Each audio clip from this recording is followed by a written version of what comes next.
All right. Good evening, everyone. Welcome to the January 21st, 2026 Planning Commission meeting. As is our tradition, we will start by saying the Pledge of Allegiance. Please stand if you can. I pledge allegiance to the flag of the United States of America and to its republic for which it stands, one nation, under God, indivisible, with liberty and justice for all.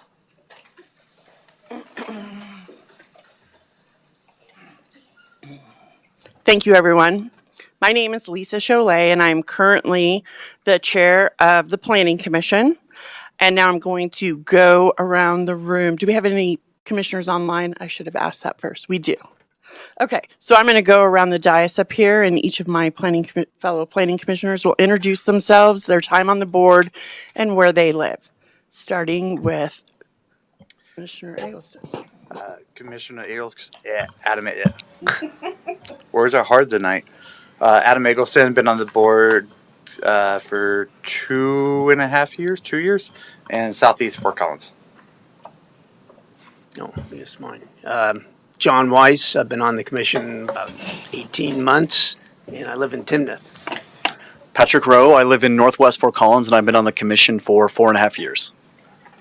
I'm Shelby King. I live in LaPorte, and I have been on the commission since July of 23. I'm John Slutsky. I've been on the commission for 4 years, and I live in Southeast Fort Collins. Good evening. I'm Connor Duffy. I live in the Timnath area, and I've been on the board for a little over 3 years now. Commissioners online. Good evening, everybody. Zachary Sullivan, downtown Loveland, first year on the board. Is that everyone? Okay, and again, I'm Lisa Cholet, and I've been on the commission for a little over 2 years, and I live in Wellington. Now I will turn it over to our principal planner, acting as our planning manager for tonight, Ms. Fior, for staff introductions and some hearing procedures. Thank you, Madam Chair. As the Chair mentioned, my name is Cassidy Fior, and I'm a Principal Planner in our Community Development Department. Tonight, I'm joined at the dais by Christine Luckison from our County Attorney's Office, Laura Culleton, Planner 2, and Melissa Brewski from our Planning Administrative Team. We're also joined at the staff table by Justin Curry, Planner 2, David Pringle from our Engineering Department, and Ashton Brodall and Leah Schneider from our County Department of Health and Environment.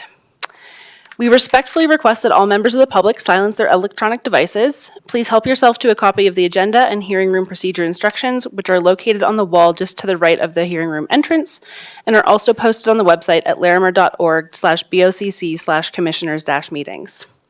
For some hearing procedures for tonight. For each discussion item tonight, we'll begin with a presentation from county staff, followed by a presentation from the applicant with time for any clarifying questions from the commissioners. There will then be an opportunity for any members of the public to address the commission with their comments on the matter.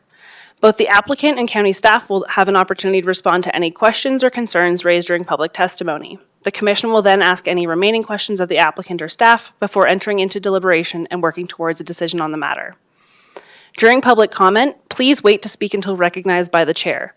Please maintain civility, refraining from audience applause, comments, or disruptions, whether positive and or negative. Please make all comments to the commissioners from the podium in front of me. A portable microphone is available if needed. Please state your name at the beginning of your comments and provide the spelling of your name if it is uncommon. Please speak directly into the microphone so that remote participants may hear. For hybrid meetings, attendees will be muted until they're recognized by the chair if you're joining by Zoom. If an online attendee wishes to speak or request a consent item to be removed, please use the raise hand function on the Zoom control bar. Upon request, assisted listening devices are available for the hearing impaired.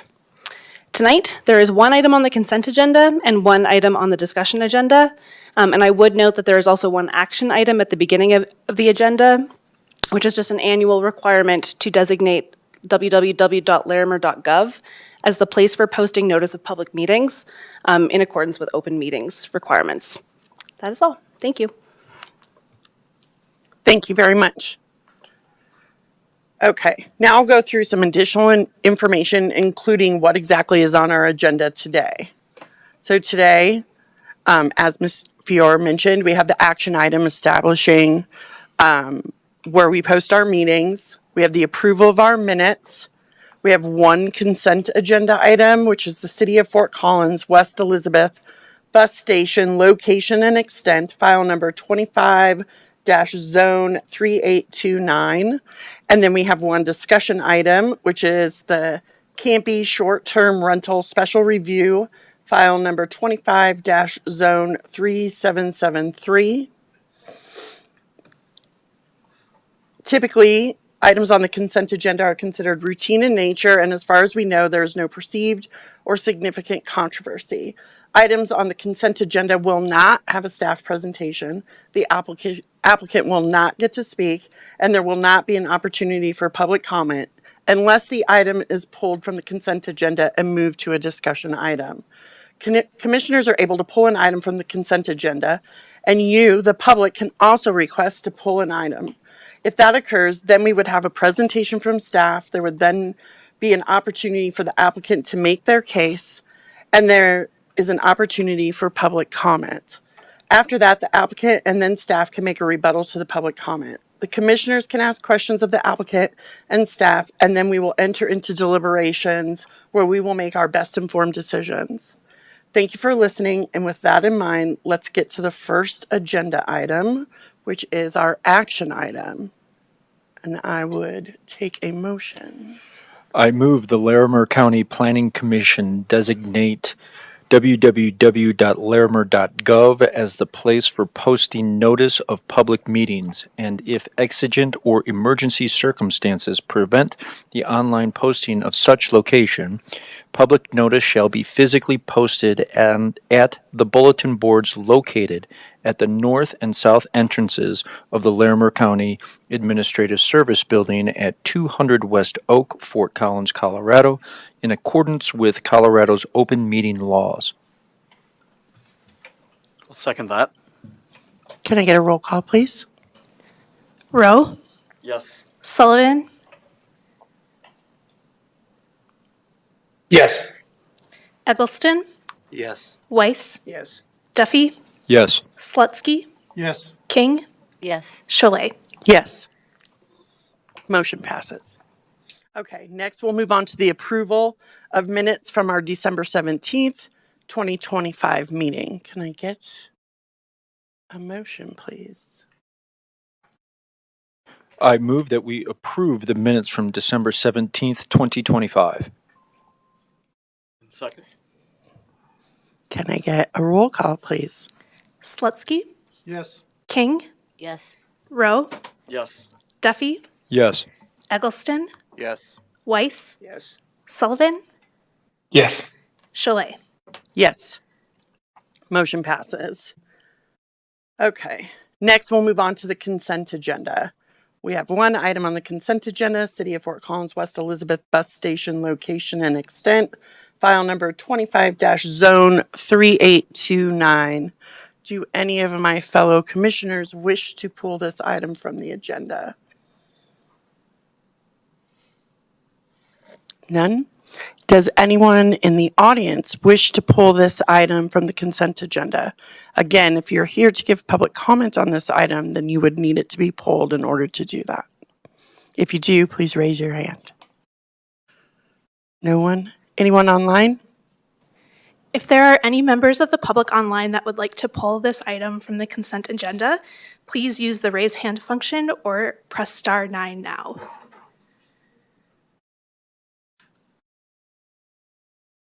There are no hands raised online. Come to the podium, please.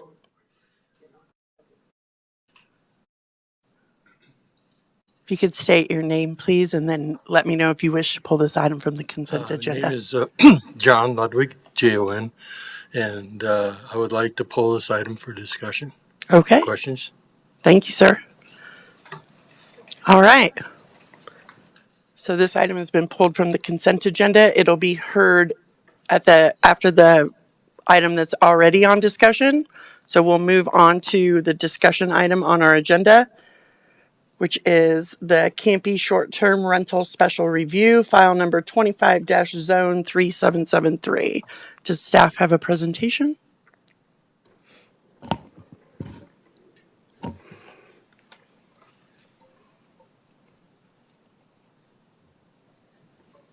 Good evening, Commissioners. My name is Laura Collier, formerly Laura Culleton. Tonight I'll be presenting on the Campy Short-Term Rental Special Review, file number 25 Zone 3773. The applicant is requesting special review approval for a 4-bedroom and 1 additional sleeping area, 9-guest short-term rental in an existing single-unit residence. I had a typo in the staff report on the first page. It says that it's a 5-bedroom, 10-guest, but that is incorrect. The correct description is listed here, and the conditions of approval are also correct. The applicant and property owners are here, Meredith and William Campy. The property is located at 579 Hemlock Drive in Lyons, Colorado, which is in the Big Elk Meadows area, and that is directly adjacent to the Boulder County line. The property is zoned O open and is 0.62 acres in size. The property is serviced by the Big Elk Meadows Water Association, an on-site septic system, the Big Elk Volunteer Fire Department, and takes access off of Hemlock Drive. A short-term rental is defined as a principal dwelling rented to transient guests who are part of one party for short-term lodging, which is 30 days or less when it's not occupied by the owner or operator. And the maximum number of guests for this short-term rental is limited to 10 or fewer, just short-term rentals in general in the land use code. And it's classified as a commercial lodging facility use, and it's permitted in the O open zone district following special review approval. This is an overview of the special review process, and we're at step number 7 here, which is Planning Commission review and recommendation. And following this will be the Board of County Commissioner review and decision hearing. For the neighborhood notification, we sent out 248 postcards to property owners within 500 feet in the entire subdivision during the sketch plan phase. We did have a change in our noticing requirements that were effective July 10th of this past year. So then during the neighborhood meeting phase, that triggered a requirement for only 24 property owners within 1,000 feet to be notified of the application with a postcard. And there was a neighborhood meeting in September of 2025. And then for the public hearing phase, those same 24 property owners within 1,000 feet were notified via postcard as well. In total, we received 35 community member comments throughout all phases of the application from 28 unique individuals. We had 33 comments in opposition, 2 comments in support, and 1 neutral comment. In general, community member concerns included concerns around increased traffic, transient guests not obeying rules, increased risks of wildfires, increased risks of trespassing by the transient guests. So to approve a special review application, the county commissioners need to consider the general review criteria in Article 638D as well as 642D. Those are listed here. And then we have a list of general standards required for short-term rentals, which are found in 335B of the Land Use Code. We also have safety standards for short-term rentals, which all of these I can come back to if we need to review them. Floodplain standards for short-term rentals, and roadway and access standards for short-term rentals. Since this is a special review application, they're required to meet the Article 4 development standards, which are listed here and reviewed more in the staff report. Staff are of the opinion that the proposed short-term rental special review meets the criteria in Article 335B, 642D, and the development standards in Article 4. During the public hearing phase, no comments were received from the Big Elk Fire Department, Big Elk Meadows Water Association, Colorado Parks and Wildlife, and the Larimer Emergency Telephone Authority. We did provide you an addendum today with the sketch plan phase comments from the Big Elk Volunteer Fire Department. I just wanted to note that typically we don't include sketch plan phase comments in the public hearing packet. However, a neighbor alerted that these were not included, so we decided to include them as an addendum here today. I have a suggested motion with conditions of approval as well that I can come back to, and I'm available for questions. Thank you. Thank you. Does anyone have questions for staff? Go ahead. So what's the definition of a sleeping area? Typically, the sleeping, this is just my definition that I can't read this like straight out of the land use code right for you, but it's generally like a living room that someone puts like a pull-out couch in, so it doesn't have to be necessarily a bedroom. But we allow them in short-term rentals as a way to like increase occupancy, as long as the water and sewer allow for it. Does anyone else have any questions for staff? Go ahead. This is for our health department. I didn't quite understand the water supply, the drinking water supply. There was mention of the water, the lake which supplies the water, the lake being contaminated.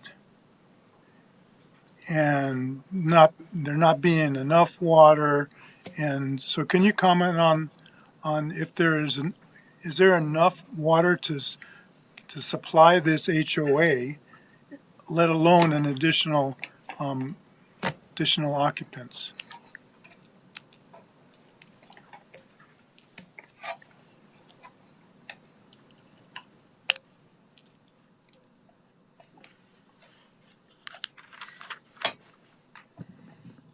Is this based on public comment? Some of it, yeah, I think Yeah, and their water system is reviewed and approved by the Colorado Department of Public Health and Environment under the Water Quality Control Division. And they have had things like elevated magnesium and things like that they've had to go through improving their water treatment system for.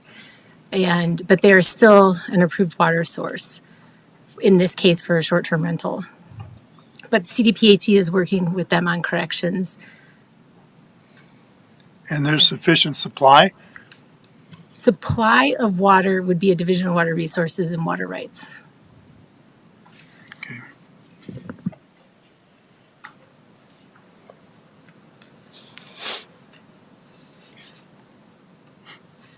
So there was also I think most of this is from comments, so you can still comment on the comments, yeah.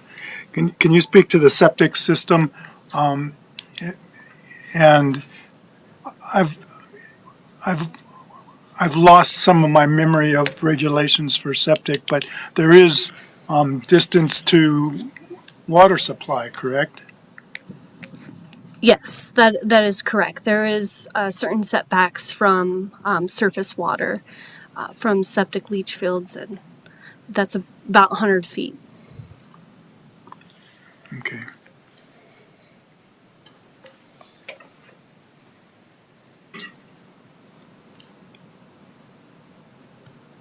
Are you good, Commissioner Slutsky? I'm thinking, give me a second. Okay. I just didn't want to sit in silence if you were It doesn't done. really spin that fast. I'm getting old. I think I'll save some of these for the applicant. Okay. Anyone else have any questions, Connor? Or Commissioner Duffy, sorry. Just on the criterion, number J here in the packet, it states that if the short-term rental is within 1,000 feet of a boundary of a public or open space, I think on one of the maps that you show, there's a lake right across the street, and it's right on the county line. Do we know if approval of this is going to have some kind of infraction on the Boulder side? As I finished my presentation, I realized I forgot to mention that I did refer this to Boulder County and they did not provide comments. So we would assume that they would have no concerns. That answers my question. Thank you. Anyone else? Okay, I have a quick question. The addendum with what the fire department said, how are we addressing their very real concerns about emergency access in the wintertime, safety, all of that type of thing? I'll kind of lean on engineering here too as well, but we have our road and access standards for short-term rentals, which require the route up to the short-term rental to be to a certain standard, which I think David can explain more, but we require the applicant to submit a roadway and access certification before, as part of their application, which is done by a professional engineer, essentially certifying that the road meets our local roadway standards. And so I think I'll let David explain more, but we essentially have those standards in place to ensure that there's adequate access to the property. Yeah, what Laura said was absolutely correct. Do you have any follow-up questions based off of that? Well, my concern is that it's a private roadway. The fire department has expressed deep concern and given a real example of issues in the past with other properties in that area, and the risk is higher than a normal area, and this particular property has a very steep incline, a very sharp turn onto a very narrow private road. If it has to meet county roadway standards and it's a private road, are we proposing that in order for that to happen, they would have to do road improvements? So the applicant submitted a certification of adequate access, which states that their road meets Appendix G standards, which is our private road standards, kind of a minimum acceptance. And according to the sign and stamp certification of adequate access, it does meet those, it meets all those requirements, and it does highlight some of those percent grades that do exceed our standards, but it's not more than 200 feet, which is still within our standards. And I think this might be a question for our county attorney of what do we do when there's a difference of a professional engineer saying one thing and then citizens saying that it doesn't meet the standards. I don't think we've ran into this yet. And we, as the engineering department, we just go off the certification of adequate access, and it does state that it does meet our Appendix G standards without any appeals needed. Okay, thank you. Sure. This is Christine Luckison from the County Attorney's Office. So just like any other referral comments or agency comments, because you're sitting in a quasi-judicial position, it's up to you all to determine what weight and credibility to give each of those recommendations. So it would not be the first time that we've had conflicting evidence in the record, and it's up to you all to weigh that and determine if the criterion are met here based on what you think is the most credible. Thank you.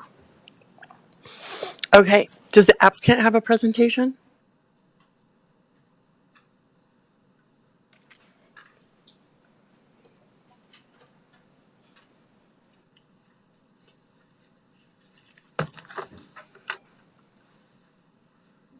Here it is.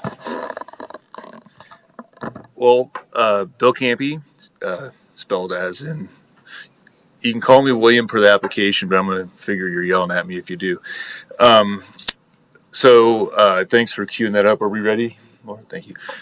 First of all, I want to thank staff through this process. The STR process of Larimer County is an intense effort, frankly.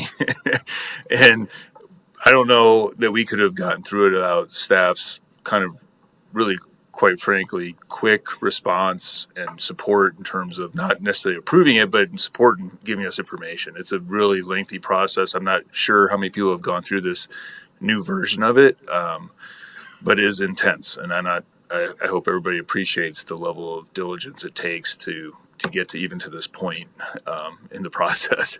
I've been working in development for 20 years, and I've gotten high-rise buildings built easier.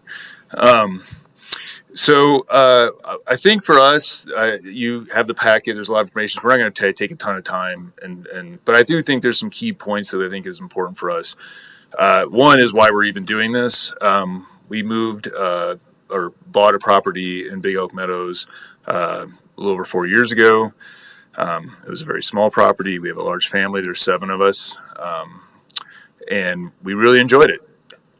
What we realized is that our kids were getting older, i.e. College and high school, that all of us sharing 2 rooms was going to be quite difficult. And we looked for options to continue to enjoy the meadows, which we were falling in love with. And you'll see through some of the other elements in here how much time we spend there. This property came up. We were able to acquire it. We really like our original location, but we also recognize that all of us sleeping together in a very small space was probably not a long-term way to achieve our long-term goals of spending a lot of time up there and having our grandkids and things like that up there. So that's kind of how we got to this point of owning 2 properties here. We thought, well, this is a way for us to kind of make our dreams come reality, be able to occupy and keep an eye on this significant investment for our family. So to kind of break down STRs and meadows, I'm not sure how much you guys know about this. This topic of STRs in the Upper Meadows or Big Elk Meadows has been discussed at length. Before we got there in 18, and actually while we were there, my wife was actually serving on the board, the HOA board. They went through they had a separate committee to evaluate where they wanted to continue to allow STRs in the community. There's all kinds of forms you have to fill out. You actually have to pay into Big Elk Meadows for every night of rental. So there's a very thought out, detailed process in Big Elk Meadows that addresses STRs. Not to say it's not controversial. I remember in 2003 when this was coming up, we ourselves were debating whether we wanted to support having STRs in Big Elk Meadows because it was a new idea to us. Having gone through that process and having it continue on as a thing in the community, then we as a natural action, decided that that was an option for us. I think that's a pretty normal thought to have, specific to actually having to fill out paperwork there to do so. And then obviously we made the submittal. Again, staff was very clear about this process that we knew we were getting into. So there was not, we went into it with eyes open, and I appreciate that for them. That was really helpful. So we kind of geared up for this process, and they've lived up to their expectations in terms of what it took. We were in a special circumstance. We had a neighborhood meeting. I think there has to be some credence given to the fact that we had a number of comments. We took detailed notes and actually have already started addressing many of those comments in terms of concerns about property, adjacencies and people going to other people's properties, et cetera, et cetera. We've made a number of notes, and that'll all be updated in our packet as if we are lucky enough to get approved here. And I think a lot of that's represented by the number of comments greatly reducing here. So next slide, please. Another thing I think it's important to note is Big Elk Meadows does have primary occupants, but also the majority of occupants are part-time home owners. And it's been like that since the beginning. If a number of people we meet when we're there are not the people who own the home, they're either children of people who own the home, they're friends of people who own the home, and they're up there for the weekend. We know several people that have been coming up here for 30 years and staying at a friend's place before they even bought. So in terms of having kind of being used as resort property, it's a pretty normal thing happening, whether it's gone through this process or not in that community. And I think that is just kind of part of the character of the place. So we feel that this is not a departure from that in terms of kind of how it's being used. Next slide, please. In terms of the question of our commitment to the community, this is honestly a pared down list of things we do up there. My wife's served on the board and a number of chairs and a number of committees, including Lake Health, which will address some of the questions you had in terms of water. Additionally, we're both currently on the Firewise committee, and we volunteer enough that our kids complain about it. So we're always up there doing things up there, and we've even brought back things that used to be done historically before we even hear, like the 4th of July parade. So we're invested long term in here, and the last thing we want to do is have a property that would tarnish our experience up there over time. Next slide, please. This is just proof in the pudding. It's not snowing this year, so don't have any good pictures. That's previous years, or we can't ice skate either this year, unfortunately. But we try to provide amenities for the whole community by shoveling, and unfortunately that's usually me doing most of that, and doing things like getting our slash pile removed. We've worked with Boulder County and Larimer County on plans to address fire hazards like that, and me and Meredith both have been the ones leading those conversations.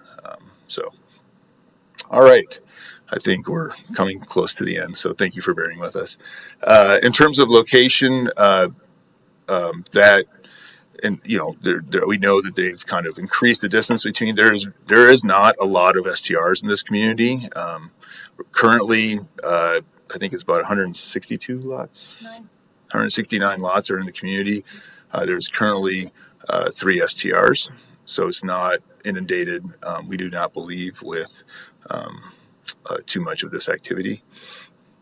And to mention, I think it's in the packet or it's been discussed, we have 2 separate properties. Our intention, because we want to provide a high level of service, is to be up there at the same time. We are up there, I'm up there 3 to 4 days a week already.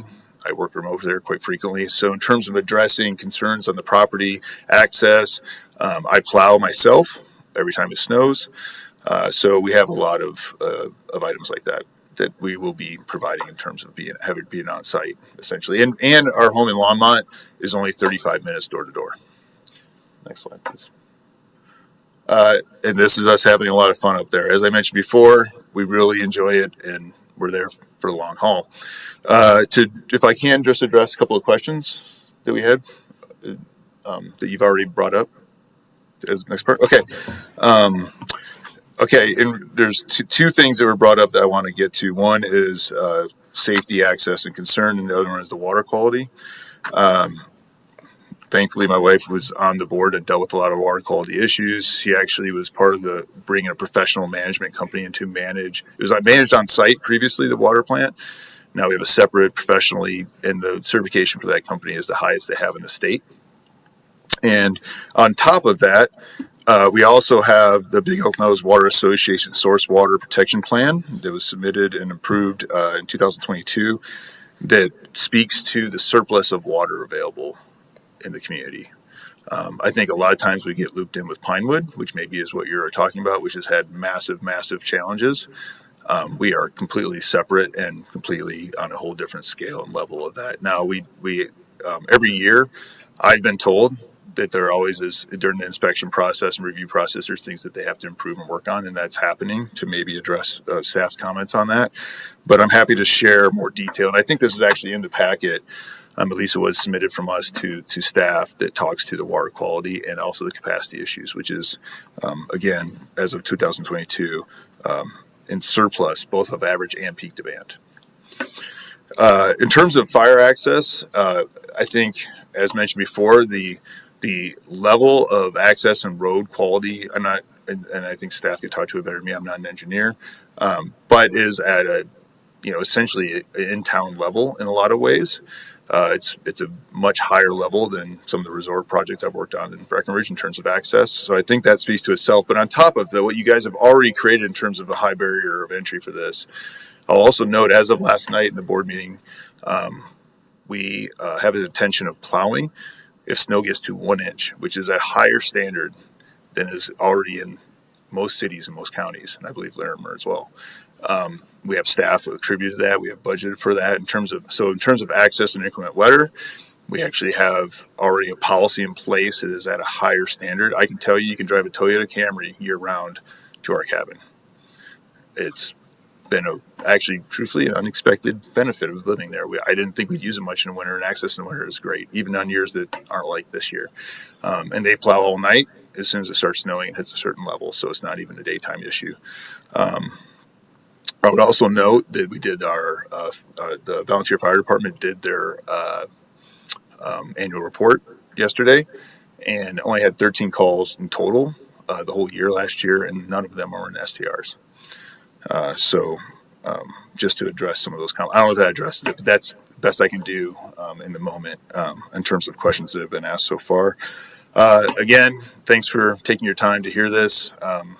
And thanks again, especially to the staff across all, not just Laura, who's been great, but the whole group. They've always been very, very good to work with and deserve a lot of credit for the level of service they provide. So thank you. Thank you. All right, stay up here for a minute. Does anyone have any questions?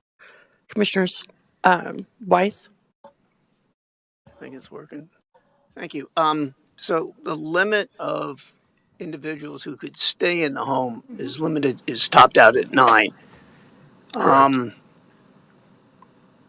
Based on what you know now, how many people on average would you actually expect to stay in the house? And then I'll put a two-part, and then what type of work, if any, would these individuals partake in? You mean like from work, like to work from there? Yeah, in other words, what are these, if you have people staying there, what would you think they're doing in their time off? Well, okay, great question. This is our first time doing something like this, so you'll have to give me a little bit of grace in guessing.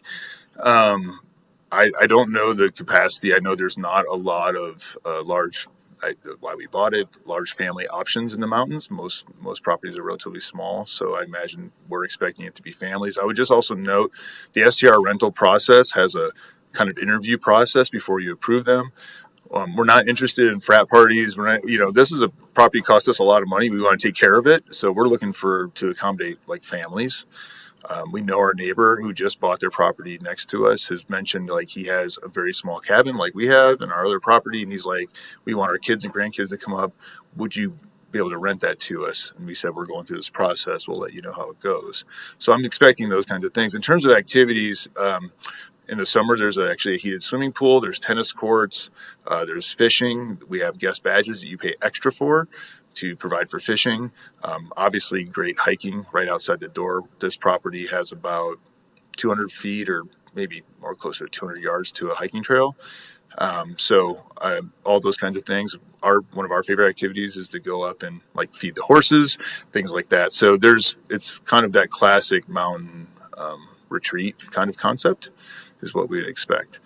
So I don't know if that helps or not, but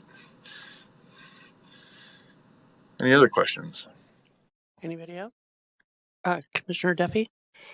Mr. Campy, I assume that you're going to take the responsibility of being the property manager. You're not going to have another company do that?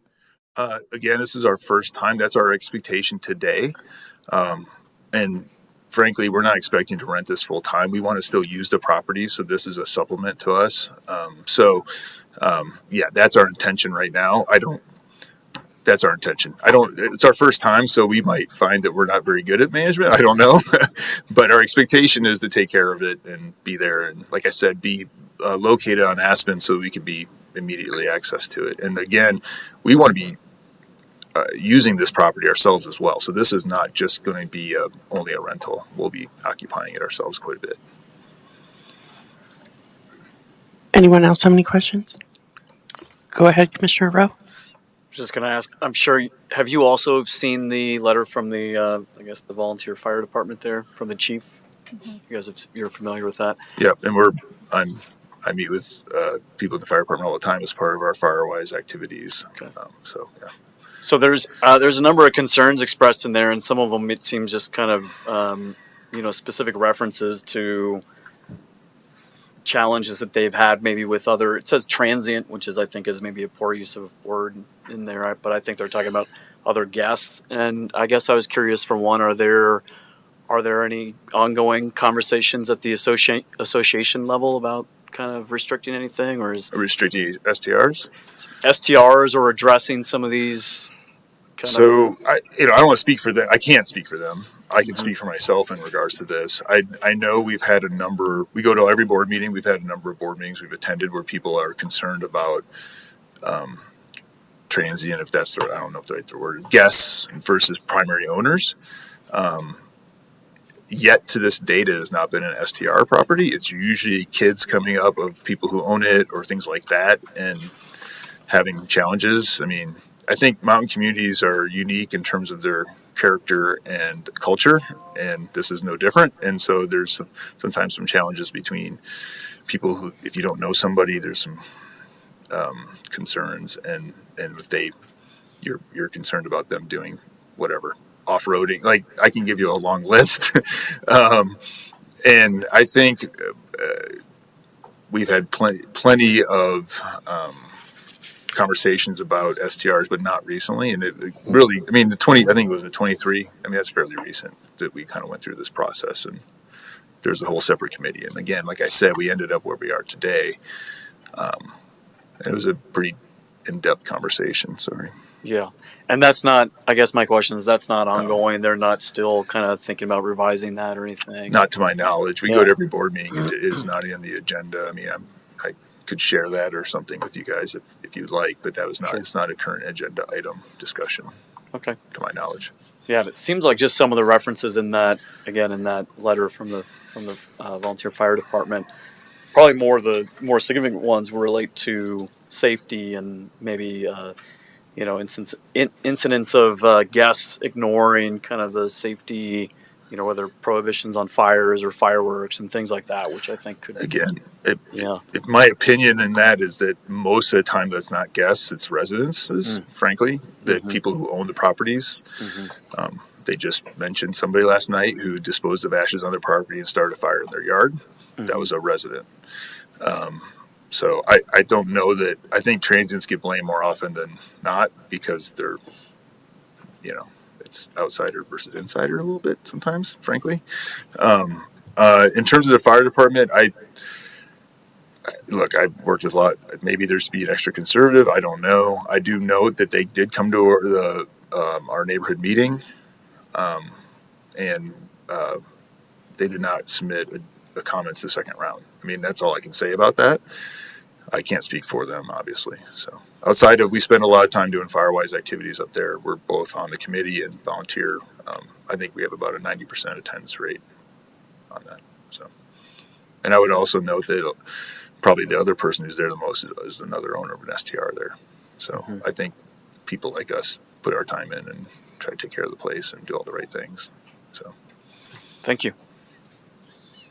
Anyone else have more questions? Okay, I have a couple questions for you. So you indicated that you bought a property up there, but this is the second property you bought? Correct. So do you live at the first property or do you live somewhere else and then you spend time up there? Yeah, so I would say we split time would be the kind of the right proportion. And any given week, I'm up there more than I am down here, depending on what I have to do for work. In between the two of us, I would say we're up there 3 or 4 days. Kind of on, if you were to average it out, I suppose. Okay. So we kind of split time.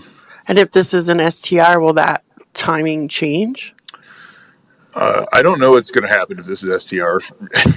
I mean, we kind of bought this with the intention of doing this, and I don't know if I would really want to own 3 houses. So I don't know. This is kind of a part of a long-term plan for us. So I don't know how to answer that outside of that was the concept for this. Right. So if it's a short-term rental, your 3 to 4 times a week being up there would be cut back, is what you're saying. Oh no. We use our other property just as much as this one, so we would be there if we're renting this at this location. Again, honestly, we like our location of the first place we bought, but it's really very small, so we tend to spend more time at this bigger one because of sleeping and all those things with our older kids. But if it's just me and Meredith, for example, we're going to the smaller property most of the time. Does that answer what you're looking for? Yeah, okay, I just was trying to get the consistency of how often you plan to be up there, and I wasn't sure if you lived up there or you lived down here, so I wanted to understand that. Yeah, about split time. Okay, and then, I mean, not to harp on the fire department, but when we were introducing ourselves, I said I live in Wellington. That used to be a volunteer fire department, so I kind of understand the challenge of that. And so my concern is that they have very real concerns about adverse weather. Often people that do these rentals, they can barely drive on the highway with an inch of snow, right? Like, let's just be honest, it's Colorado.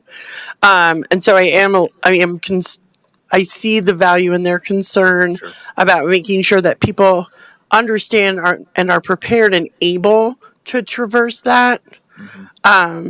Because while they say they're going to plow, if it's a mass snow event, then it might not get plowed as timely as you might like.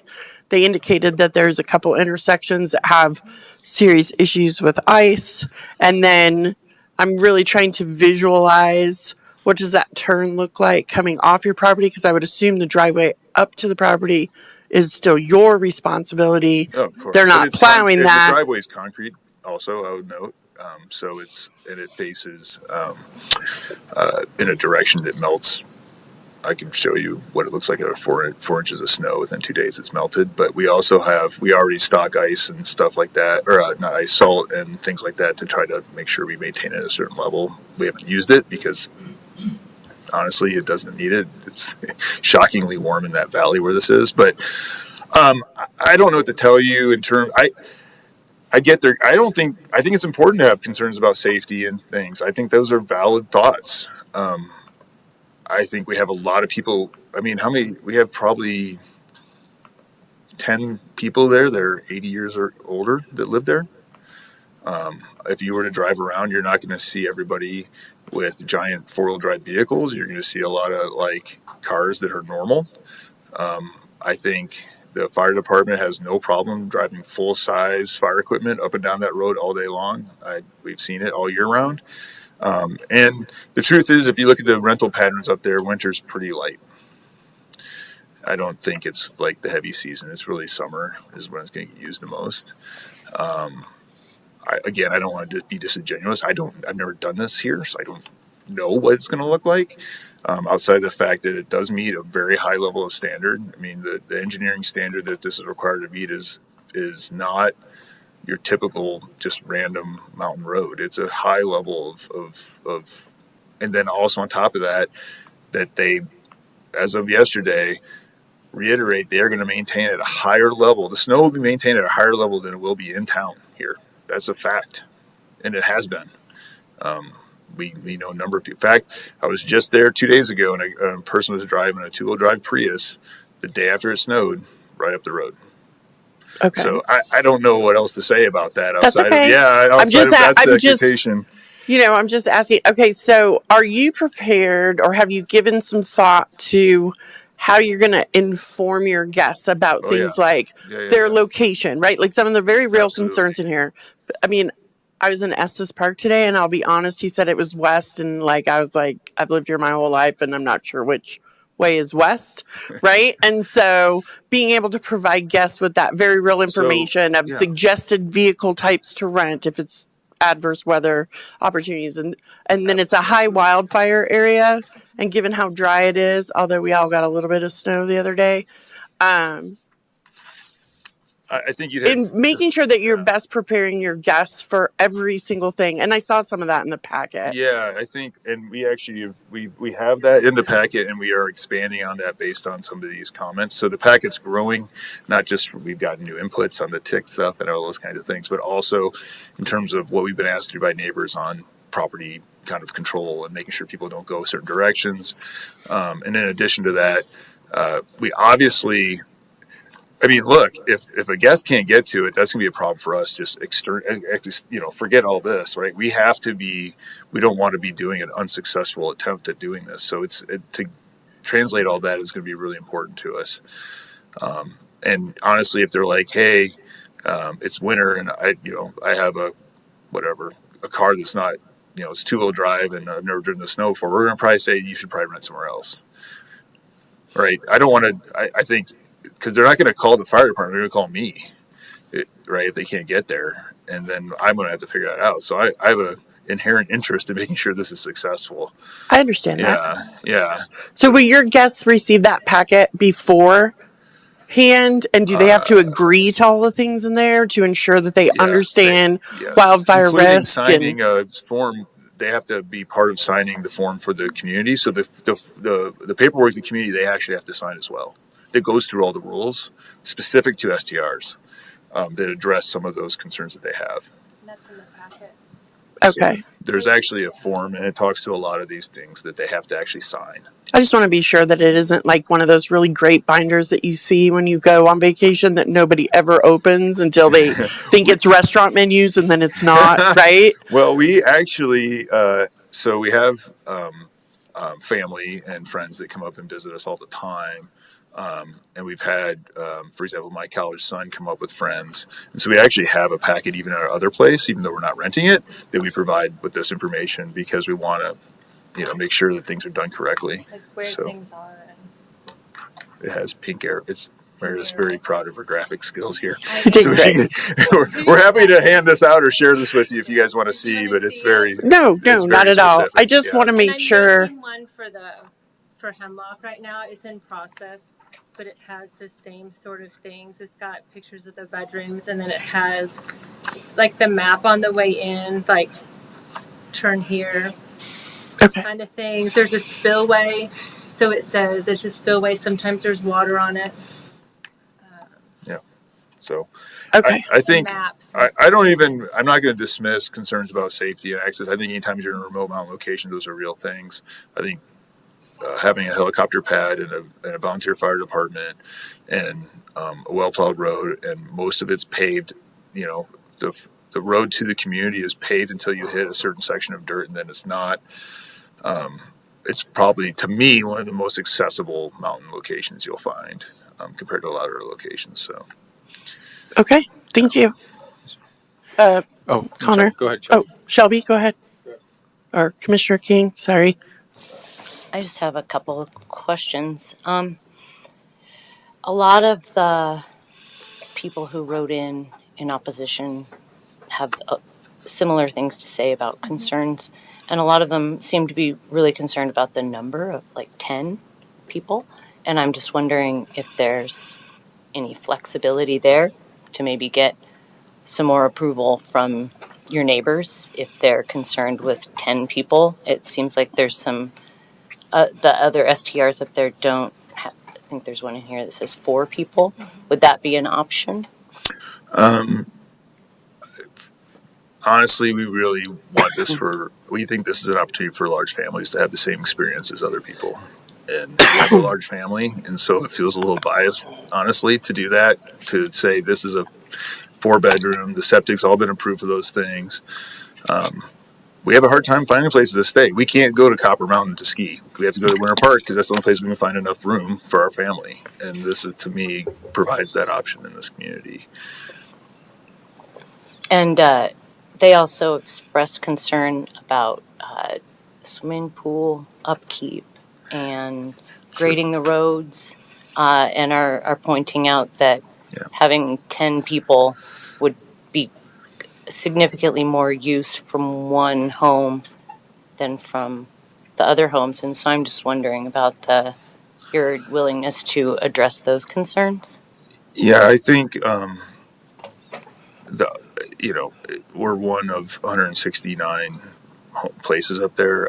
Whether it's a 6-person or 9-person, I think that's very, to prove that that's a detrimental, massive change to the use, I think would be very difficult to really give credence to that statement, honestly. Right? It's 3 people or whatever difference. Maybe it's 1 car. So no. To me, I think that we believe that the sizing is correct. It's been downsized once already, from 5 to 4 bedrooms, from 10 to 9 people. Again, for us, we'd like to see.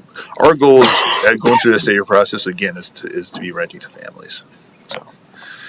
And you said that you've been there for 4 years. Mm-hmm. Are you concerned at all about just like the relationship building? I'm noticing a lot of comments in opposition, people going out of their way to express what they want to. This is the sketch comments. What they want to continue to see in their community. And so I'm just curious about the neighborly aspect. I'm hearing you say, no, we're not interested in downsizing. Mm-hmm. No, we're not interested in helping with the roads. Just wondering how you feel about just kind of creating a negative attitude for your guests that will be coming in there. That's a good question. I think sure we are concerned about being a good neighbor and having good relationships with the people up there. I think the community is relatively divided on a lot of issues right now. I think my wife served on the HOA board for a number of years, and that puts a bit of a target on us if you don't agree. So frankly, I think we are getting some comments around that topic of making hard decisions about how to move the community forward. I think we have profoundly good intentions of being good neighbors and doing all the right things. I think there's, to my point, we had a number of comments that, from whatever it was, 25, 29 to 5, and only a couple in against, to me is a pretty big process of getting some buy-in on our goodwill about this. You've seen the slide we showed in terms of our energy we put into being a good neighbor up there. We can't control other people, so we can only do what we can control on our side of things.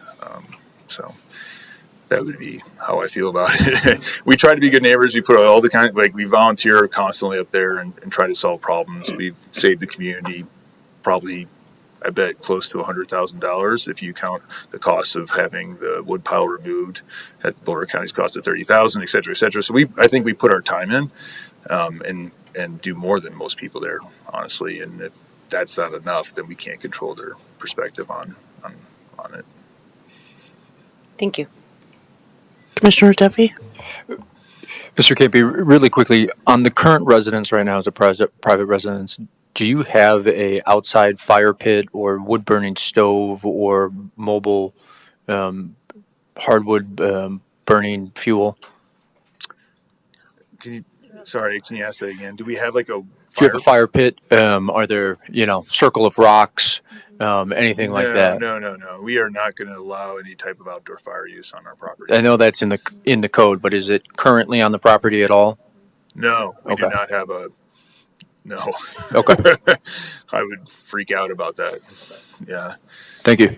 Yeah. That would be scary. Commissioner Sletsky?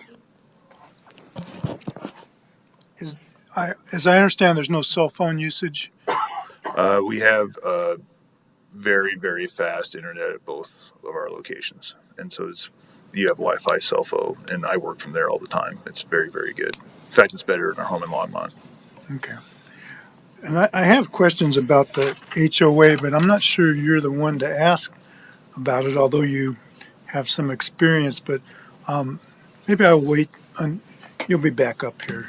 And let the public comment take place, and we'll see. Okay, sure. Any other questions? Commissioner Commissioner Sullivan, does he have any questions?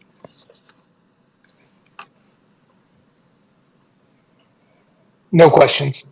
Thank you. Thank you. Okay, you guys can sit down Yeah, for the thank time you being. for your thoughtful questions. You bet. All right. So we will now move on to the public comment portion of our public hearing. So if you wish to make public comment, please approach the podium. Please state your name, and we typically allow 3 minutes for public comment. So does anyone have anything they would like to add to the discussion? No? Anyone online? We do have one hand raised online. Alexandra Keller, you have 3 minutes. You should be able to unmute yourself and speak now. Please state your name for the record before your comments.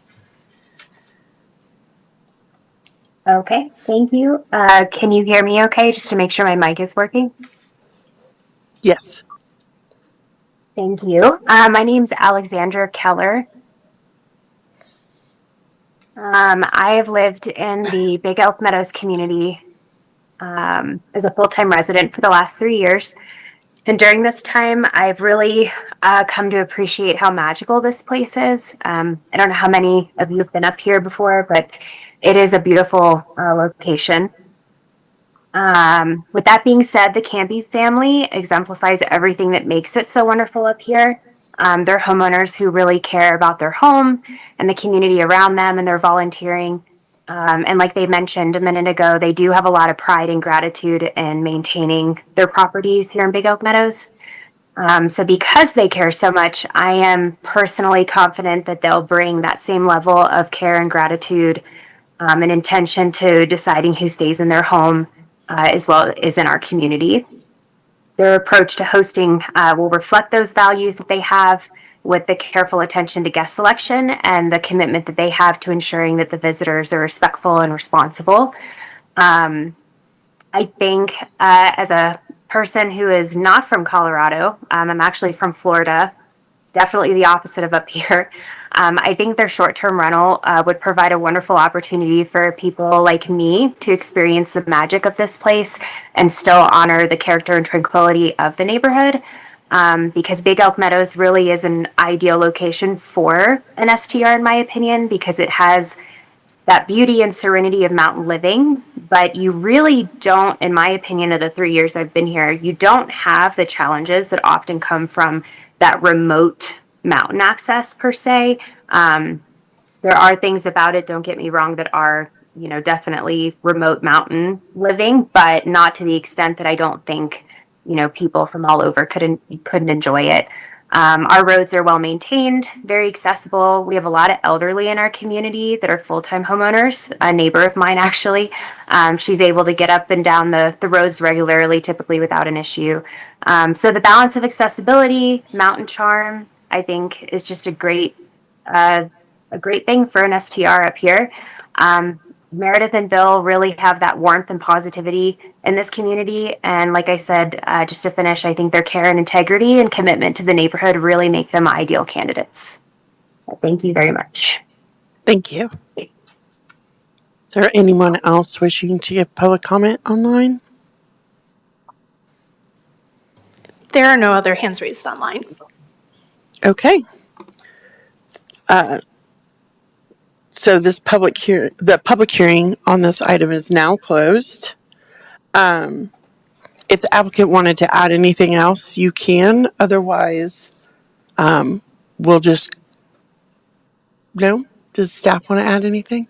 I would like to add questions. Okay. Hold on 1 minute. Does staff have anything to add? Looks like Leah with the health department has something to add. Yeah, I want to clarify something for the record. Okay.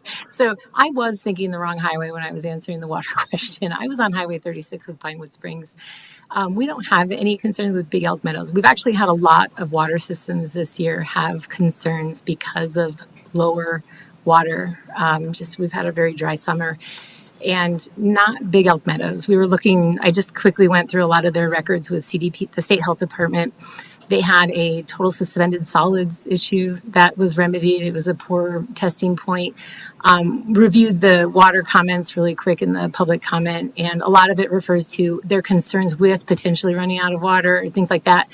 But there are standards. You can't irrigate outside, you can't wash cars, things like that. This system would have had an augmentation plan set up by Division of Water Resources. The State Health Department sets up the water treatment system. Reg 11 with CDPHE's Water Quality Control Division does require a contingency plan if you do run out of water. But at the same time, every lot is accounted for in their water supply and the adequate treatment to deliver treated water to each of these facilities. If there are concerns with water and using this as a short-term rental, we could always recommend making sure that they've upgraded all their fixtures. Do they have aerators on all their water outlets to make sure the water flows out slower? You could put time showers in, but people will just do it multiple times. There's leak detection, which is looking for like any excess leaks in piping. So there's some things that you could look into if water is a concern. But I just wanted to clear that up for the record. I felt so bad. Sorry, Commissioner Slutsky. We've been dealing with a lot of water this summer, and I went right to Pinewood because we're near Estes. Thank you. You're welcome. Okay. Commissioner Slutsky, did you have another question for the applicant then? Well, the applicant or staff, and I'm not sure which. I would start with staff.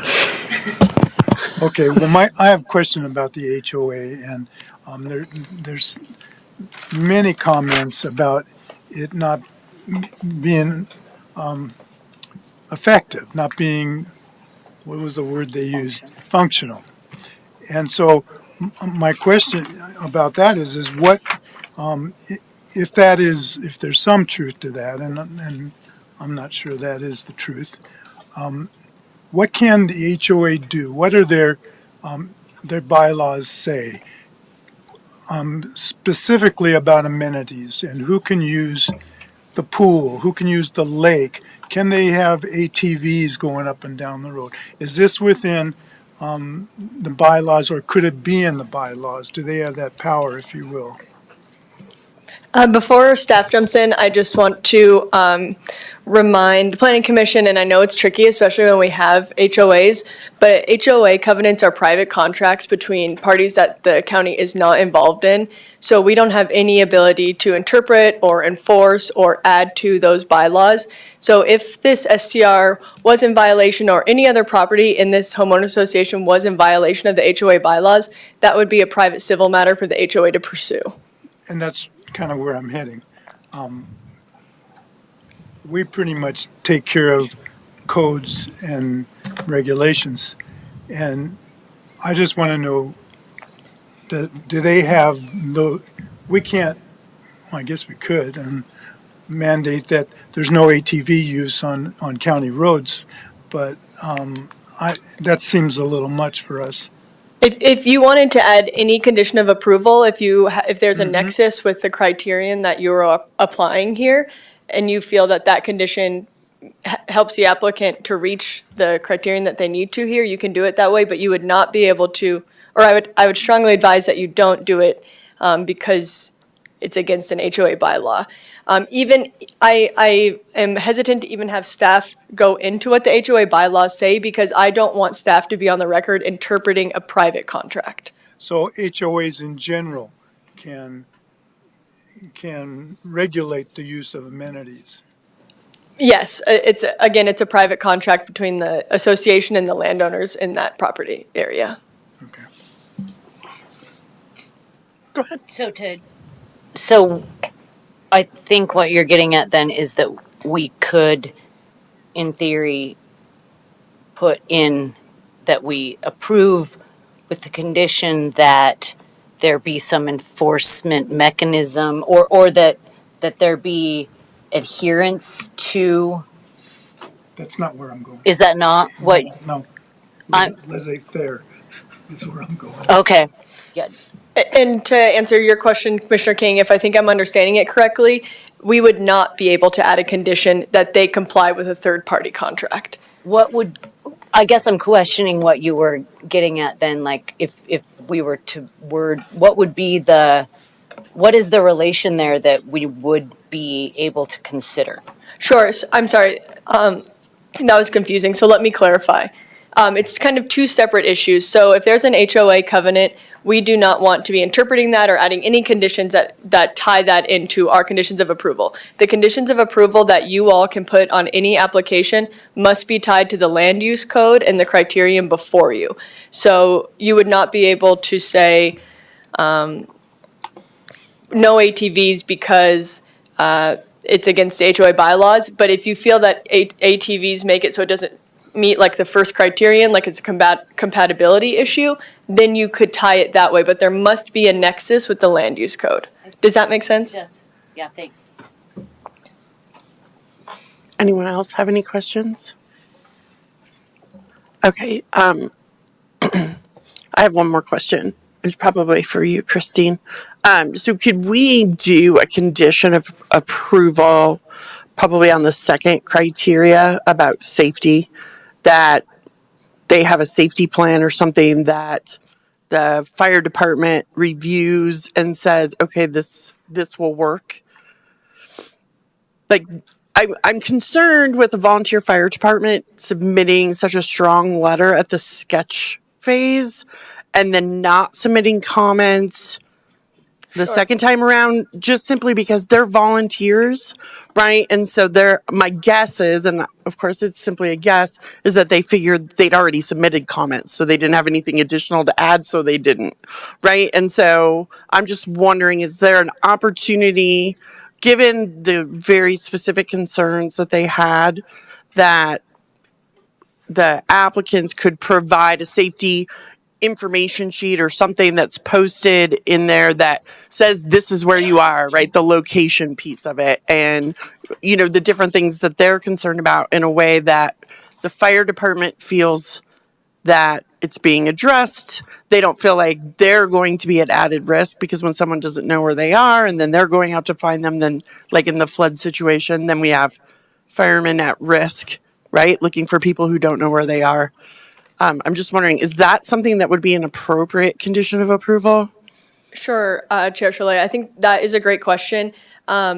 I think there's kind of two paths you are going down, and I would caution against conditioning something on the approval of the volunteer fire department, because then you're kind of delegating your approval, right? That's true. Okay. So I would encourage, if you feel that there should be a condition that involves the volunteer fire department, that it's more of an aspirational or a collaborative condition, rather than something that kind of pushes off the approval to the volunteer fire department. Does that make sense? Yeah. So I guess I would need your help in figuring out what that would look like. Sure. And so staff can help with this too, and I don't want to put words in your mouth. Laura, do you have an idea?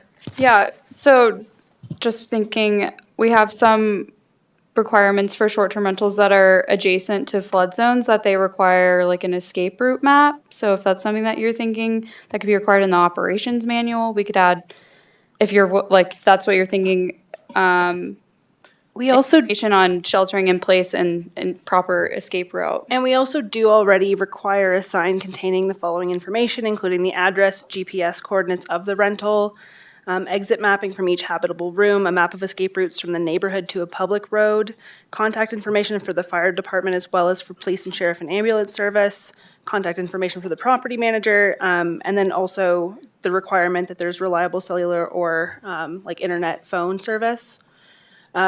So it could be something along those lines as well, but those are already contained in the requirements. And so they have to provide it. Does it have to be posted somewhere? So when somebody's panicking, they're seeing that information? That's correct, both in the Okay. binder and posted in the short-term rental itself. I'm going to raise a point of order if I can and say, are we into commissioners' discussions? Because that's We're what it still sounds asking like. we're still asking staff questions. We haven't moved into deliberations yet. Commissioner Rowe, did you have?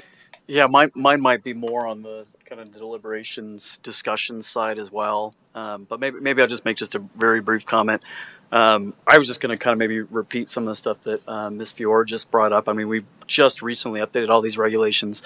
A lot of these issues we have discussed. We talked about the manual. We talked about, posting these things. I think, to me, our role is to maybe look for special conditions here or special circumstances of this particular application that don't fit, and I'm not really seeing anything, I guess, is maybe my comment. But I will also just add, and our planner, Justin Curry, just reminded me, but we recently, last year, partnered with LEDA, so the Larimer Emergency Telephone Authority, to add a page about how to sign up for emergency notifications, knowing that a lot of short-term rental guests aren't from here and probably wouldn't be signed up already. And they provided a really quick QR code way to sign up for them and then to remove that notification when they leave the area as well. So that's now included in the manual that you saw earlier from the applicants as well. Okay. It looks like Commissioner Sullivan might have a question. Yes, thank you, and sorry to have to do this digitally. Question for staff: if we were to approve this, does that mean it's an SRT for forever? And so if they turn around and they sell it 2 years from now to someone that may not put this much effort or take this good of care of it, are we basically stuck with this being a short-term rental moving forward? One moment while I pull up the exact language, but the short answer is no. We do have transferability requirements. Trying to find them on here, unless you know off the top of your head.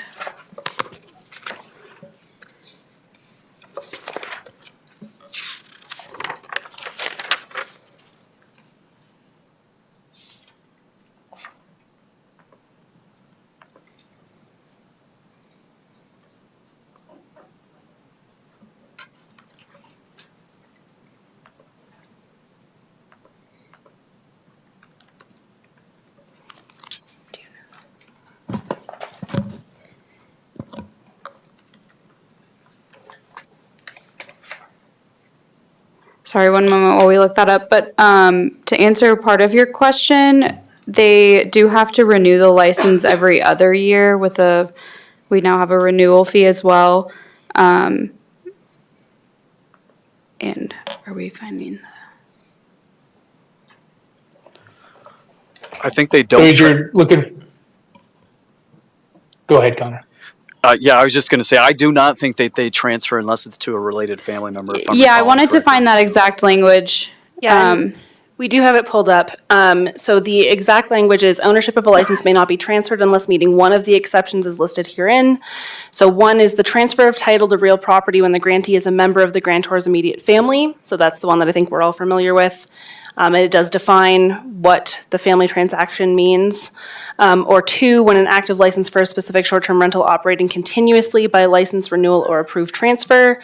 But that was prior to the effective date of June 1st, 2023, so that wouldn't apply in this case. Thank you. And following question for that same topic though is, so with that renewal every year, or excuse me, every other year, if we not so much be in the commission, but if there was complaints from neighbors, would that be taken into account at that time of renewal? If upkeep wasn't what the residents said it was going to be, was that all part of it?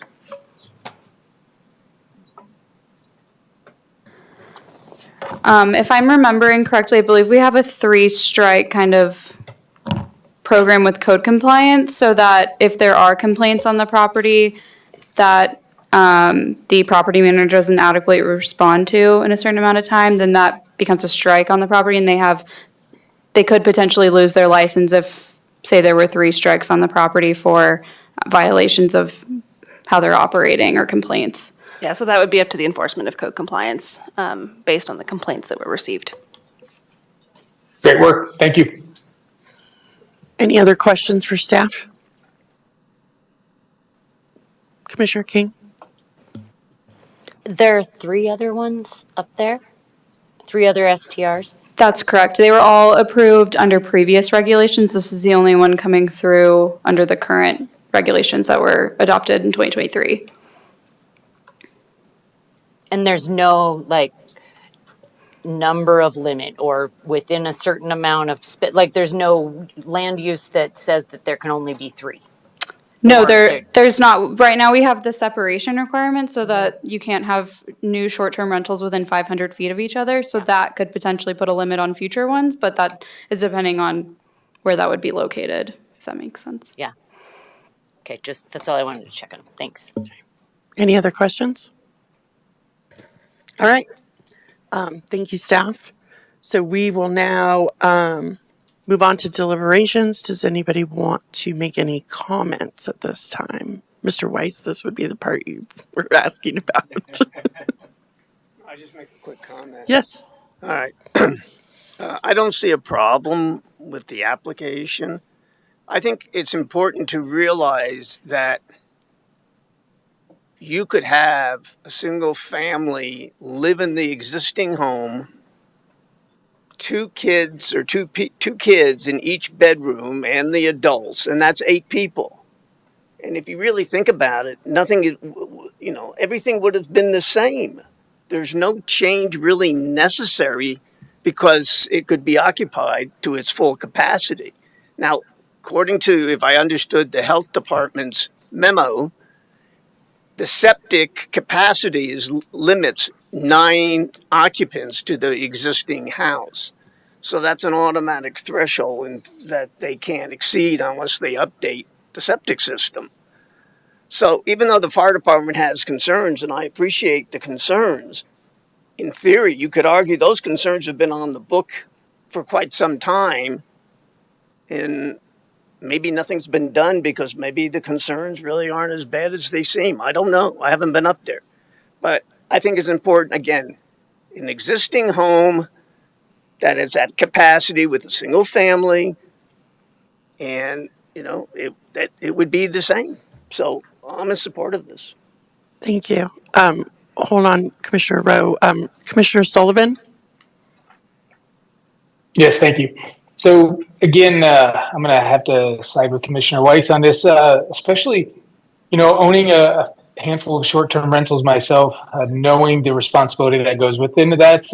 Basically, if you're not doing a good job, your guests aren't going to come back and they're going to really crucify you in a lot of different ways to basically make you lose out on that investment. So the effort that the applicant has put into this is honestly is fairly significant. And I think it's great work on their parts. They definitely put a lot of effort into doing this as safe and making it as comfortable for the guests and the neighbors as possible. So great job on that. Thank you for letting me speak.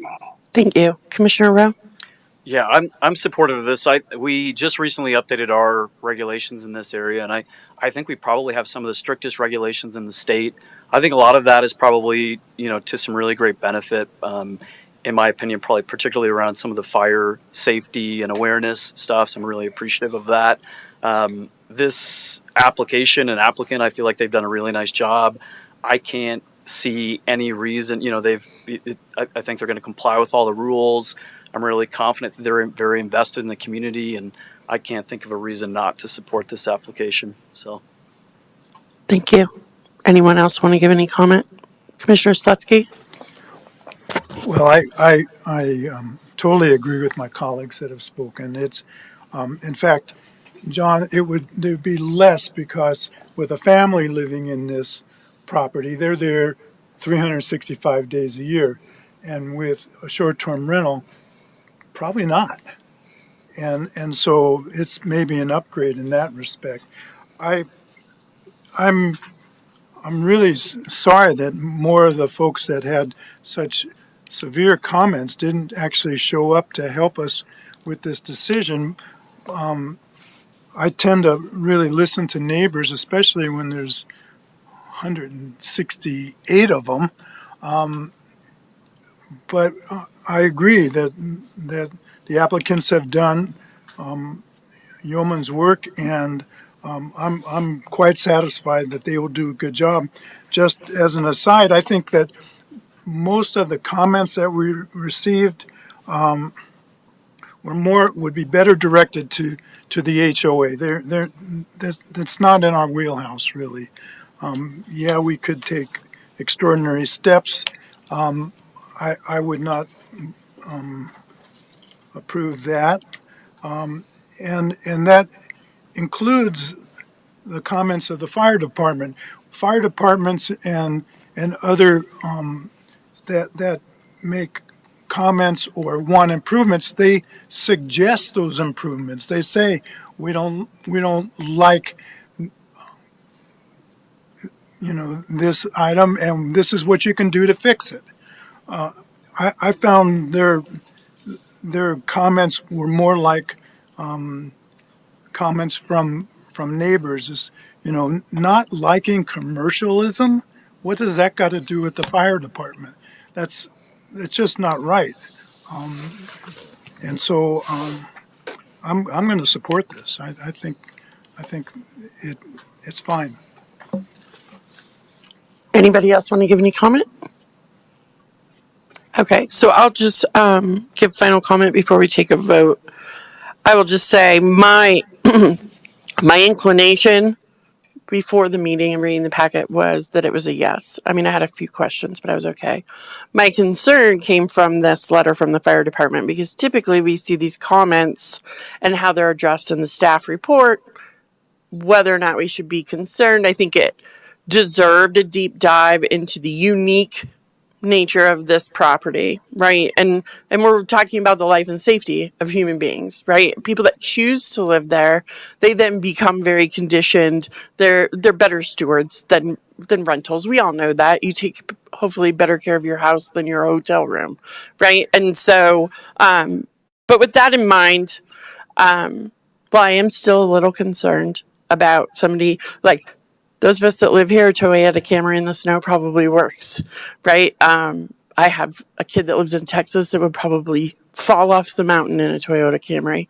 But I think that you guys have done a tremendous job to try to cover every base, and I have no doubt that you will make sure people are well informed as to how to be prepared for the weather and to never even think about lighting a fire just based on your reaction. I know you understand that. And while I know that some of the people in the community maybe aren't super excited about it, I think it is a good opportunity. I think you've invested in the community. And that example goes a long way to easing my mind over my concerns as it relates to the safety piece of it. So I will be voting to support this. And so with that, can I get a motion, please? I move that the Planning Commission recommend the Board of County Commissioners approve the Campy short-term rental file number 25, zone 3773, subject to the following conditions, 1 through 13 in our packet. Second. Can I get a roll call, please? Eggleston, Yes. Duffy, Yes. Sullivan, Yes. King, Yes. Slutsky, Yes. Rowe, Yes. Weiss, Yes. Cholet. Yes. All right, thank you. Motion passes. Okay, so now we will move on to the other discussion item, the item that was pulled from the consent agenda. And that will be item City of Fort Collins, West Elizabeth Bus Station, location and extent, file number 25-zone 3829. Does staff have a presentation? I do. 1 second, please.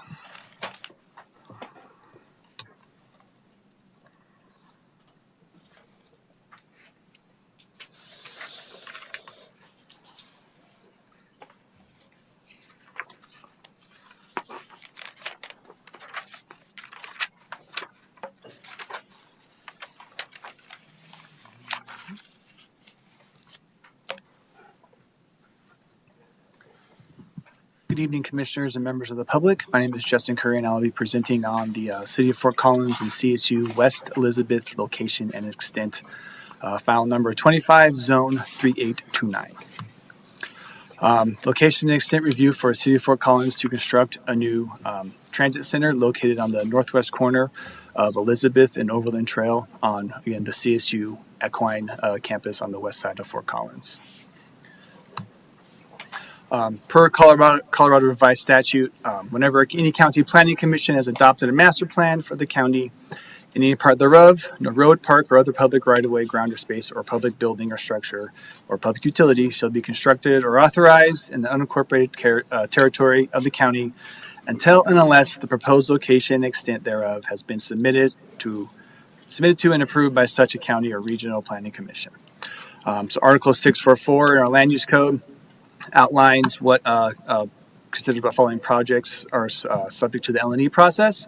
And off this list, as stated here, the transit or terminal station is one of those items. Again, this is very important, important focus. The purpose of the L&E review per the land use code is to determine if a public use, structure, or utility proposed in unincorporated Larimer County conforms with the adopted county comprehensive plan. An L&E review is not a review of land use code standards nor a technical review of the proposed design.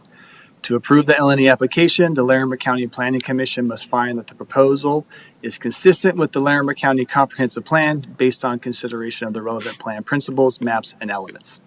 For this request, again, this is just relating to the Larimer County Comprehensive Plan.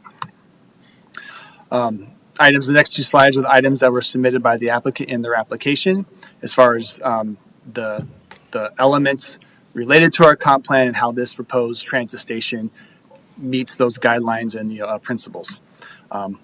These are outlined again in my staff report. So if anyone, I'm not going to read them all verbatim. There's several slides, and so if any member of the public or commissioner has a question on those, we can go over them in more detail.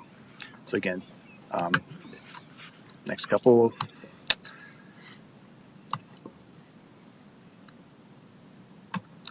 And then the application referred to multiple agencies, including County Engineering and Health Department, Code Compliance, County Parks, and the City of Fort Collins. Staff did receive comments back for Engineering, County Health Department, and the City of Fort Collins, and they all issued they had no concerns. When we get these applications, again, per the state statute, we have a specific timeline to get this item to the Planning Commission for approval or denial. And so most of the time when staff gets comments, it's after the staff report was generated. So the addendum today went out with the 3 comments we received. And again, this being primarily a land use and, we'll say quote unquote planning process, and no technical items are involved. Most of the comments we receive are related to later, should this be approved, the next step, which would be a technical review which most of these comments say, if approved, these things to look out for. We'll address them when they come up. And that's not the purview of this hearing. As well as staff referral, we also sent a public notice to about the public hearing was sent to surrounding property owners within 1,000 feet of the property. And I had no neighbor comments were sent or received for this application. And again, to reiterate, to approve the LNE application, the County Planning Commission must find that the proposal is consistent with the Larimer County Comprehensive Plan based on the consideration of the relevant plans, principles, maps, and elements. Applicant provided information with respect to the proposal, which does not reveal any significant issues or conflicts. And as long as the proposed transit center is constructed in a way that meets the requirements of any state, county, and local regulations, staff finds that the proposal is consistent with the intent and purpose of the Larimer County Comprehensive Plan, and that the Development Services teams recommend approval of the City of Fort Collins, CSU West Elizabeth location and extent. File 25 Zone 3829. And with that, I have a suggested motion, but if first there's any comments for staff, I'd be happy to answer any of those. And the applicant is here as well to answer any questions that you or the public may have. Thank you. Thank you. Does anybody have any questions for staff?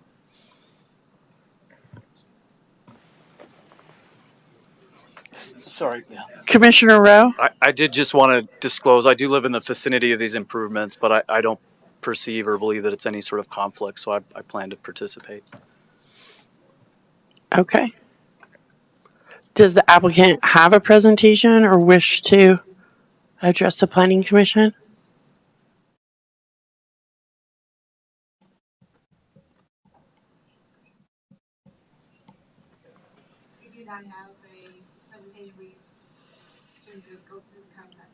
Okay, thank you.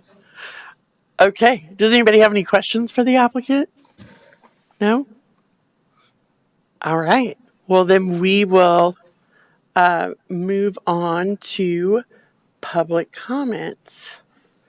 If, does anyone in the audience wish to comment on this item? If you do, please make your way to the podium. Please state your name, spell your last name if it's not easy to understand, and you all have 3 minutes to comment. My name is Richard Abishan. And You can spell that, but what else was that you wanted? Can you spell your last name, please? Aubuchon. Thank you. All right. There you go. It's more a question than comments. Is there anything going to be done about noise abatement? I'm sorry, is there anything going to be done about what? Anything going to be done about noise abatement? With the increased traffic, I'm wondering if there's been any consideration about the increased noise as the heavy trucks, motorcycles, and that approach this roundabout. They're going to slow down, and as they leave, they're going to increase speed, and with that, there'll be additional noise. We already have a lot of noise coming down Overland Trail with that kind of traffic. So I'm just wondering if, in the design, if there's been any consideration on how to address that problem, because I think the noise is going to increase from what it is now. So that's the question. One. We can address that after public comment. Okay. They'll have an opportunity to answer your question. And then the other one is same thing. I think you'll be approaching it that way. Is there how does pedestrian traffic work? How can they go across Overland Trail going along Elizabeth? Has that been addressed? How someone can walk across Overland Trail now that there is going to be this roundabout? And that's all I ask. Thank you. You're welcome. Does anyone else have, sir, come on up.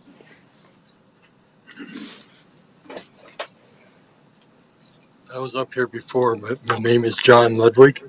The group I'm in, we're from Bellavero townhomes right in that corner of where this is proposed. And I guess our main reason why we're here is questions that we have, like he has stated, which is kind of a comment, I guess. But we're for the roundabout because it's a traffic problem in that intersection. We've had cars flying up and running into our signs a number of times. So this roundabout is welcomed. Our main thing, and the transit center, I think, is in addition to our area for access to CSU. So our main thing is questions. What Rich had said, and my other question is, we take care and manage that strip of property that's along the fence between CSU. And we have a series of trees along there we've been watering, paying for, and taking care of. And we're wondering, and on the map that they had showed earlier, they show an exit coming out onto Elizabeth, which goes directly across that strip of property, which is, and I don't know the legality of, I'm sure it has a right of way to, the city has. And we aren't objecting to that, but we're concerned about what's going to happen to our trees and to that strip of property that we've been taking care of. And I think that's all I have to say. Okay, thank you. Is there anyone else who wishes to give public comment? Anyone online? There are no members of the public online. Okay, well then, we will close this portion of the public hearing. Does staff have anything they'd like to say? Just I guess to read from my presentation, this hearing is not for a technical review or technical review or a land use code standards for construction or development, anything like that. It's simply a land use issue or item. If and when they submit for technical review, those items will be addressed. If the applicant chooses to submit to Larimer County, we'll review those items. And if they choose to go through the state, which they're allowed to do since it's state property, they can issue their own building permits and have their own review process. So they could go through the state for their building permit and, we'll say site plan or technical review as well. That's up to the applicant or the city of Fort Collins in this case. And then just address again with the roundabout, that is actually not part of this L&E at all. It's probably part of the larger project for the Elizabeth Bus Rapid Transit System, but again, not part of the L&E. It's strictly for the bus shelter, the bus transit station, which has those few bays and some landscaping stuff. But the applicant is here, and so while we're here, I'm sure they'd be happy to answer some of those questions, either right now or after we close the hearing. But I'll leave it up to the City of Fort Collins staff. Okay. Did you want to answer those now, or do you want to answer those questions with these gentlemen offline when the meeting is over? If you can. I can speak where we're at. I can just at least be a general where we're at. I'm sorry, so do you want to speak during the meeting or after the meeting? Do you want to come up and just address them right now? Okay, come on up. Just please introduce yourself and then off you go.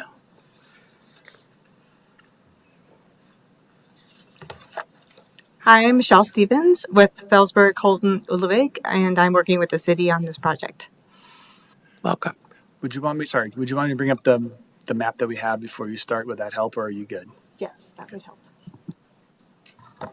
1 second, please. Okay. I can talk about noise while you do that. So as part of the federal funding that we did receive for the project, we did have to go through the environmental process for approvals. We went through the Federal Transit Authority as well as CDOT and did all the environmental requirements for noise. To see if any abatement or mitigation was required. And based on the analysis that was conducted, there was no abatement necessary for this property. So that answers the abatement question. So with regard to pedestrian traffic, we do have a roundabout which will slow the speeds. Right now, there are pretty high speeds going across Overland Trail in this area, and then the roundabout will mitigate those speeds by providing a slower roundabout intersection treatment. It also has bike lanes that will be in separate lanes than the pedestrians, and then the traffic will also be in separate lanes. So that will be with the roundabout. You do have splitter islands that you have refuge as you cross one lane at a time, and you also have the slower speeds as traffic does maneuver through those roundabouts. And so that will help as you have access. Also, the pedestrian crossings, so their exposure to the vehicles is a lot shorter. So that is another benefit of having a roundabout. So we will be looking at pedestrian traffic through there, and that is why we did recommend and have designed a roundabout in this area. So we feel it. We want it multimodal. We want people to use it. So that was why we did do the design with the pedestrians in mind. So I believe that answers the second question. Yep. Trees. So the trees. So I do have the landscape architect here. So I will ask her to come up and answer that one. Thank you. Hello, I'm Shelby Waddell. I'm a project manager with RVI, Landscape Architecture and Planning. And to answer John's question, there are some trees that are impacted due to that new entrance. Very few, I believe it was around 2 to 3. And I did want to comment though that the screening opportunities and the landscape palette in this area, there was a high consideration to the plants that were chosen for not only water-wise to our community, but also to provide an aesthetically pleasing landscape to look out onto from the adjacent communities and residents. So I hope that answers your question. Thank you for doing that. Okay. Does anyone have any further questions of staff or the applicant? I'm sorry, sir, the public hearing part is closed. Commissioner Rowe? Yeah, I was just maybe going to ask just a little bit about, I've maybe a couple questions.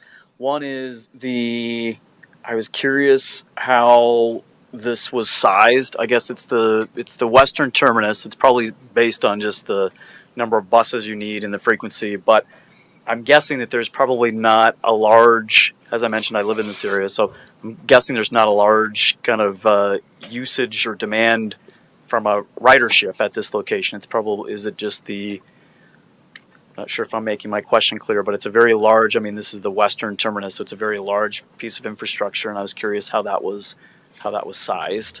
So that's number one. And then two is if you could just talk a little bit about the compatibility with the area and your design approach with that.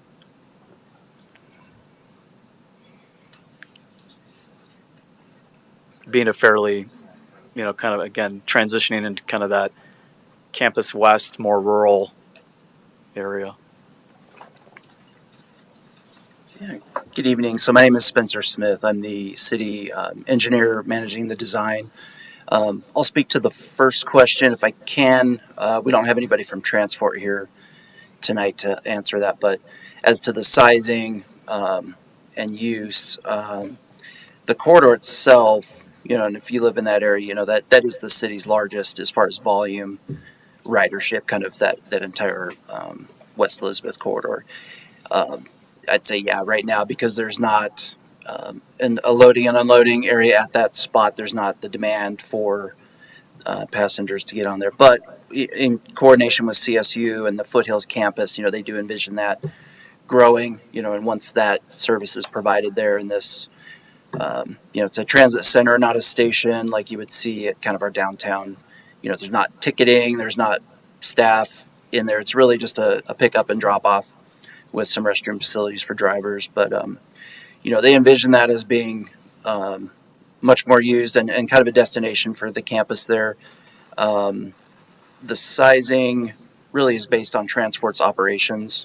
So the number of routes, that will be envisioned, and then, and into the future as well. So the spacing and kind of the number of stalls for buses is all kind of part of Transport's, operational plan and looking into the future as well. So I know that's not details on the sizing of the site itself, but that's kind of, it's been looked at, like I said, by the university and then Transport as far as their needs and that large ridership of the corridor, which is pretty highly CSU, staff, student, and employee driven. Mm-hmm. Yeah, and so the eastern terminus would be CSU as it is now, I guess. Is that true? So the route will transverse from Overland and Elizabeth into main campus where the CSU Transit Center is currently. It does continue on from that point. It'll go across Laurel to the north, up a block and over, and then it actually ties into the Max Laurel station there. So technically the eastern end will be tying into that Max line so that folks can go, from the west side of town, get to Max and go north-south there as well. Mm-hmm. Cool. So big investment, building for the future, eventually kind of probably more ridership at that location. Yeah. Yeah, as far as the loading and unloading at that spot, I would say, we've talked with the university and others about different shuttle options and things kind of branching from there, which aren't part of this overall West Elizabeth project currently, but yeah, definitely plans for the future there. Cool. And then, second question was about kind of design compatibility and just transitioning to think of the pasture land that CSU has there.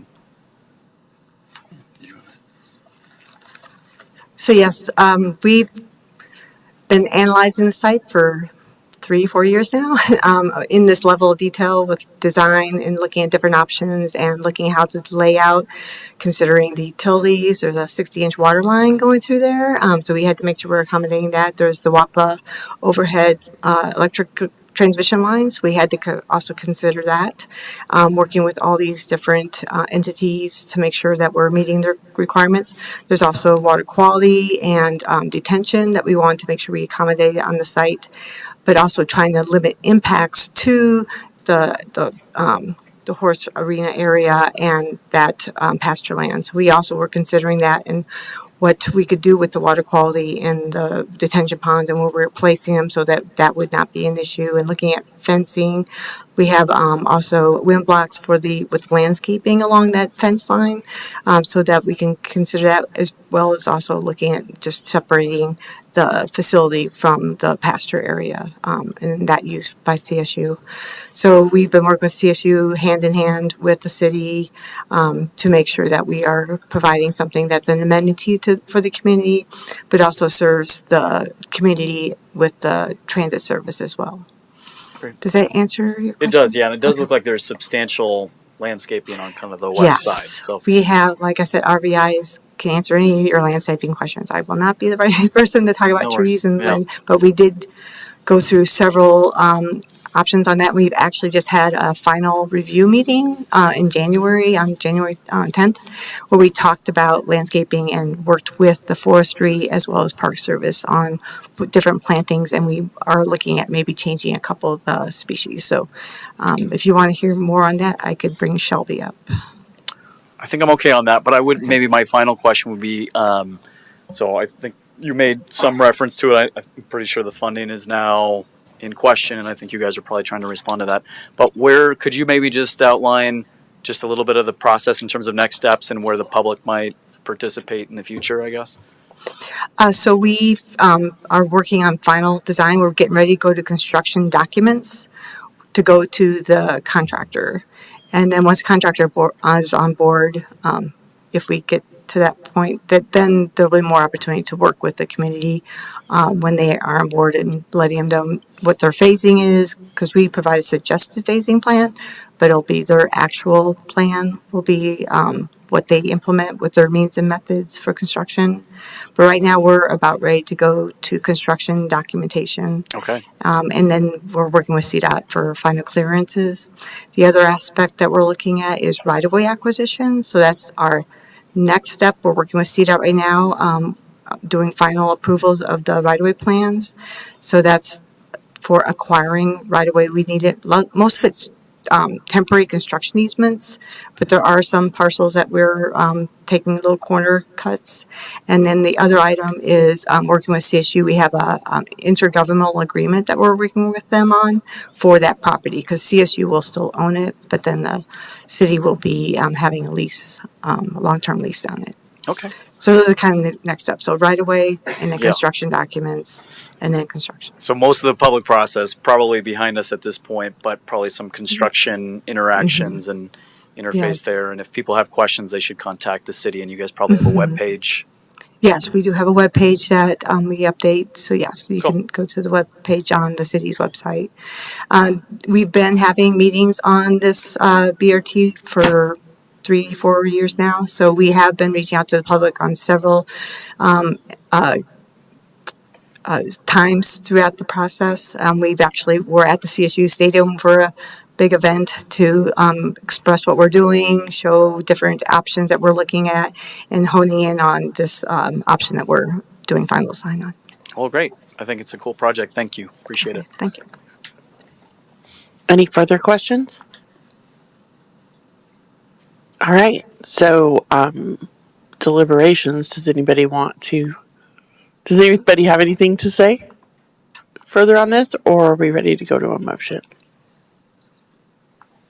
All right. Can I get a motion, please? I move that the Planning Commission approve the City of Fort Collins and CSU West Elizabeth location and extent file number 25, Zone 3829. Second. Can I get a roll call, please? Weiss, Yes. Slutsky, Yes. King, Yes. Rowe, Yes. Sullivan, Yes. Duffy, Yes. Eggleston, Yes. Chalet. Yes. Motion passes. Do we have any reports from staff? We do not. All right. Well, then that means we are done. We are adjourned for the day. Thank you, everyone, for coming. Have a wonderful weekend.